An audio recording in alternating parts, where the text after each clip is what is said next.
সব গাইস, আপনারা যদি আমার মতো কথা বলতে চান স্যামসাং মোবাইলে, তাহলে আমাদের দেখা এই টিপসটি ফলো করুন।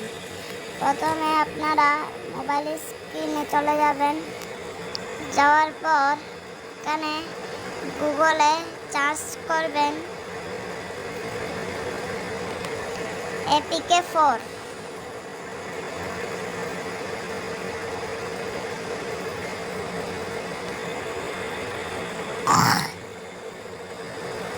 APK4 চার্জ করবেন।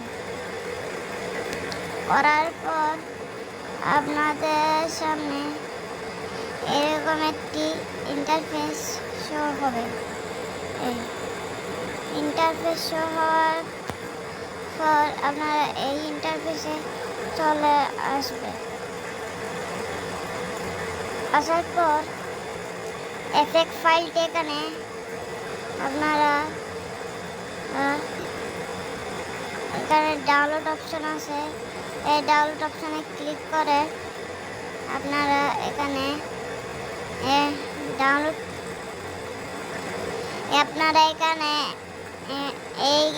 এই ডাউনলোড অপশনের পর ক্লিক করবেন।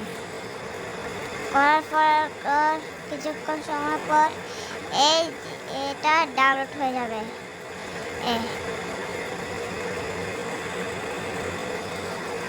ফাইলটি এখান থেকে ইনস্টল করার পর আপনারা এই ফাইলের উপর চলে যাবেন। যাওয়ার পর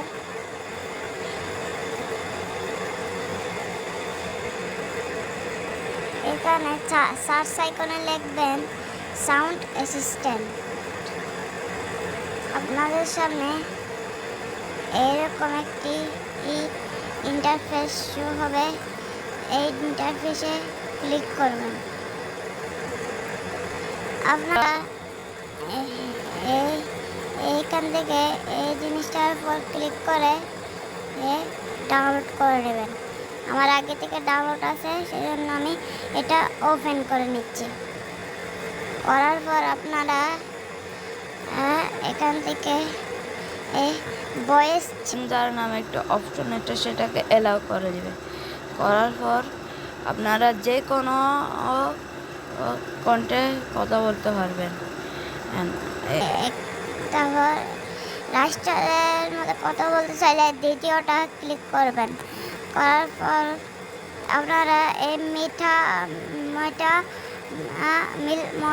মালটা সাউন্ডে ক্লিক করবেন, এটা অ্যালাউ করে দিবেন।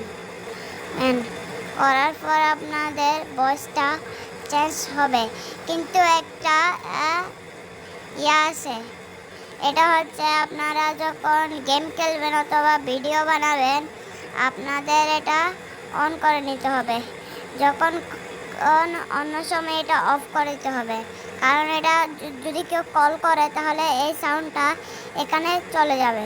সেই জন্য আপনাদের এটা গেম খেলার অথবা ভিডিও বানানোর সময় এটা ব্যবহার করতে হবে।